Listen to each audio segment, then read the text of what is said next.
ಧನ್ಯೋಸ್ಮಿ ಸಾಯಿರಾಮ್. ಈ ದಿನ ನಾನು 4ನೇ ಅಧ್ಯಾಯವನ್ನು ಅರ್ಧದಲ್ಲಿ ಮುಗಿಸಿದ್ದು ಅದನ್ನು ಮುಂದುವರಿಸುತ್ತಿದ್ದೇನೆ. ಎಲ್ಲರಿಗೂ ಸಾಯಿಬಾಬನ ಕೃಪೆ ಇರಲಿ ಎಂದು ಪ್ರಾರ್ಥಿಸುತ್ತಾ, ಬಾಬಾ ಶಿರ್ಡಿಯಲ್ಲಿ ಮೊದಲು ಕಾಣಿಸಿಕೊಂಡ ಬಗೆ ಹೇಗೆ ಎಂಬುದನ್ನು ತಿಳಿಯೋಣ. ಸಾಯಿಬಾಬಾರವರ ಜನ್ಮ ಹೇಗೆ ಆಯಿತು? ಜನ್ಮಸ್ಥಳ ಯಾವುದು? ಅವರ ತಂದೆ ತಾಯಿಗಳಾರು ಎಂಬುದು ಯಾರಿಗೂ ತಿಳಿದಿರಲಿಲ್ಲ. ಈ ವಿಚಾರವಾಗಿ ಬಾಬಾರವರನ್ನೇ ಅನೇಕ ಬಾರಿ ಕೇಳಿದರೂ ಸಹ ಉತ್ತರವಿಯುತ್ತಿರಲಿಲ್ಲ. ಇದುವರೆಗೂ ಅದು ತಿಳಿಯದ ವಿಷಯವಾಗಿ ಉಳಿದಿದೆ. ನಮಗೆ ಈ ವಿಚಾರವಾಗಿ ಯಾವುದೊಂದು ಸಮಾಚಾರವೂ ತಿಳಿದಿರುವುದಿಲ್ಲ. ನಾಮದೇವ ಮತ್ತು ಕಬೀರರು ಸಾಮಾನ್ಯ ಜನರಂತೆ ಜನ್ಮವೆತ್ತಲಿಲ್ಲ. ಅವರು ಶಿಶುರೂಪದಲ್ಲಿ ನದಿಯಲ್ಲಿ ದೊರೆತರು. ನಾಮದೇವನು ಗೋನಾಯಿಗೆ ಭೀಮರತಿ ನದಿಯಲ್ಲಿಯೂ, ಕಬೀರನು ಕಮಲಾನಿಗೆ ಭಾಗೀರಥಿ ನದಿಯಲ್ಲಿ ದೊರಕಿದರು. ಬಾಬಾರವರು ಸಹ ಇದೇ ರೀತಿ ಜನ್ಮಿಸಿದರು ಎಂದು ಊಹಿಸಲು ಸಂದೇಹಕ್ಕೆ ಎಡೆಯಿಲ್ಲ. ಅವರು ಮೊದಲು ಶಿರ್ಡಿಯಲ್ಲಿ ಭಕ್ತರಿಗೋಸ್ಕರವೇ ಒಂದು ಬೇವಿನ ಮರದ ನೆರಳಿನಲ್ಲಿ 16 ವರ್ಷದ ಯುವಕನಾಗಿದ್ದಾಗ ಕಾಣಿಸಿಕೊಂಡರು. ಆಗಲೇ ಜ್ಞಾನಿಗಳಾಗಿದ್ದರು. ಅವರಿಗೆ ಪ್ರಾಪಂಚಿಕ ಸುಖಗಳ ಕಡೆಗೆ ಗಮನವಿರಲಿಲ್ಲ. ಮಾಯೆಯನ್ನು ಹೊರದೂಡಿದ್ದರು. ಮುಕ್ತಿಯು ಯಾವಾಗಲೂ ಅವನ ಪಾದ ಸೇವೆ ಮಾಡುತ್ತಿದ್ದಳು. ನಾನಾ ಚೋಪರಾದವರ ತಾಯಿಯವರು ಬಾಬಾರವರನ್ನು ಈ ರೀತಿ ವರ್ಣಿಸಿದ್ದಾರೆ. ಸುಂದರವಾಗಿಯೂ ಚಟುವಟಿಕೆಯುವನಾಗಿಯೂ ಇದ್ದ ಈ ಹುಡುಗನು ಮೊದಲು ಆಸನಾಸೀನನಾಗಿ ಬೇವಿನ ಮರದ ಕೆಳಗೆ ಕಾಣಿಸಿಕೊಂಡನು. ಬಿಸಿಲು, ಚಳಿ, ಮಳೆ, ಗಾಳಿಗಳನ್ನು ಲೆಕ್ಕಿಸದೆ ಕಠಿಣವಾದ ತಪಸ್ಸಿನಲ್ಲಿ ನಿರತವಾದ ಈ ಬಾಲ ಸಾಧುವನ್ನು ನೋಡಿ ಹಳ್ಳಿಯ ಜನರೆಲ್ಲರೂ ವಿಸ್ಮಿತರಾದರು. ಈ ಹುಡುಗನು ಹೇಗೆ ಬಂದನು ಎಂದು ಪಿಸುಗುಡುತ್ತಿದ್ದರು. ಅವನ ರೂಪ ಲಾವಣ್ಯಗಳು ಅವನ ಏಕೈಕ ದರ್ಶನ ಮಾತ್ರದಿಂದಲೇ ಸರ್ವರನ್ನು ಸಂತೋಷಗೊಳಿಸುತ್ತಿದ್ದವು. ಅವನು ಯಾರ ಮನೆಯ ಬಾಗಿಲಿಗೂ ಹೋಗುತ್ತಿರಲಿಲ್ಲ. ಯಾವಾಗಲೂ ಬೇವಿನ ಮರದ ಕೆಳಗೆ ಕುಳಿತಿರುತ್ತಿದ್ದನು. ಅನುರಾಗಯುಕ್ತನಾಗಿ ಎಲ್ಲರನ್ನೂ ಅವನು ಸಮಸ್ಯೆಯಾಗಿದ್ದನು. ಒಂದು ದಿನ ಖಂಡೋಬಾ ದೇವರು ಒಬ್ಬನ ಮೈಯಲ್ಲಿ ಬಂದಾಗ ಊರಿನ ಜನರು, ಏ ದೇವ, ಯಾವ ಪುಣ್ಯಾತ್ಮನ ಪುತ್ರನಿವನು? ಇವನಿಲ್ಲಿಗೆ ಬಂದ ಬಗೆ ಹೇಗೆ ತಿಳಿಸಿ ಎಂದು ಕೇಳಲು, ಖಂಡೋಬನು ಒಂದು ಹಾರಿಯನ್ನು ತೆಗೆದುಕೊಂಡು ಬನ್ನಿರಿ, ನಾನು ತೋರಿಸಿದ ಜಾಗದಲ್ಲಿ ಅಗೆಯಿರಿ ಎಂದು ಉತ್ತರವಿತ್ತನು. ಆಗ ಜನರು ಕೂಡಲೇ ಆ ಜಾಗವನ್ನು ಅಗೆದರು. ಅಗೆಯುತ್ತಿರುವಾಗ ಒಂದು ಕಲ್ಲಿನ ಚಪ್ಪಡಿ ಸಿಕ್ಕಿತು. ಅದನ್ನು ತೆಗೆದು ನೋಡಲಾಗಿ ಒಂದು ಅಜಾರವು ಕಾಣಿಸಿತು. ಆಗ ಖಂಡೋಬನು, ಈ ಹುಡುಗನು ಇಲ್ಲಿ 12 ವರ್ಷ ಕಾಲ ತಪಸ್ಸು ಮಾಡಿರುವನು ಎಂದನು.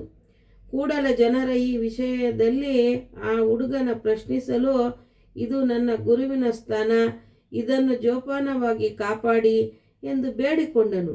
ಆಗ ಅವರು ಅದರಂತೆ ಆ ಜಾಗವನ್ನು ಮೊದಲಿನಂತೆ ಮುಚ್ಚಿದರು.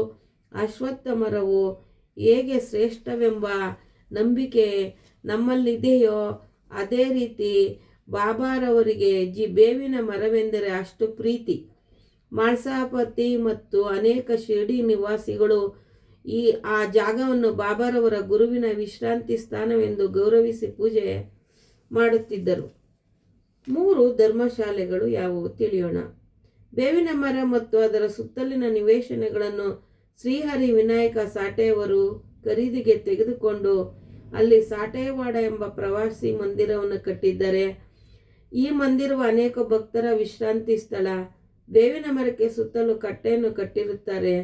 ಬೇವಿನ ಮರದ ಹತ್ತಿರ ಯಾರೋ ಗುರುವಾರ ಮತ್ತು ಶುಕ್ರವಾರದಂದು ಧೂಪವನ್ನು ಹಾಕುತ್ತಾರೆಯೋ ಅವರಿಗೆ ದೇವರ ಅನುಗ್ರಹದಿಂದ ಶಾಂತಿ ಸುಖಗಳು ಲಭಿಸುವುದೆಂಬ ಪ್ರತೀತಿ ಇದೆ. ಈ ಮಂದಿರವು ಬಹಳ ಹಳೆಯದಾದುದರಿಂದ ಸಂಸ್ಥಾನದವರು ಅದನ್ನು ಸರಿಪಡಿಸಿ ಸ್ವಚ್ಛವಾಗಿ ಶುಚಿಯಾಗಿಟ್ಟಿರುತ್ತಾರೆ. ಸಾಟೆವಾಡ ಕಟ್ಟಿದ ಸ್ವಲ್ಪ ದಿನಗಳಲ್ಲೇ ದೀಕ್ಷಿತವಾಡ ನಿರ್ಮಿತವಾಯಿತು.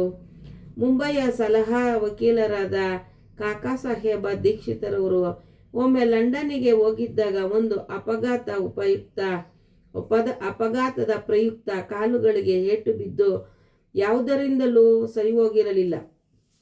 ನಾನಾ ಸಾಹೇಬ ಚಂದೋಲಕರ ಅವರು ಸಾಯಿಬಾಬಾವರ ದರ್ಶನ ಪಡೆಯುವಂತೆ ಪ್ರೇರೇಪಿಸಿದರು. ಅದರಂತೆ ಅವರು 1909ರಲ್ಲಿ ಸಾಯಿಬಾಬಾರವರ ದರ್ಶನ ಪಡೆದರು. ಮನೋರೋಗವನ್ನು ನಿವಾರಣೆ ಮಾಡಿ ಎಂದು ಬೇಡಿಕೊಂಡರು. ಬಾಬಾರವರ ದರ್ಶನದಿಂದ ತೃಪ್ತರಾಗಿ ಶಿರ್ಡಿಯಲ್ಲಿ ನೆಲೆಸಬೇಕೆಂದು ಮನಸ್ಸು ಮಾಡಿದರು.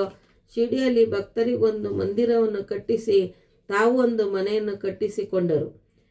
ಇದು ಆರಂಭವಾಗಿದ್ದು 10/12/1910ರಂದು.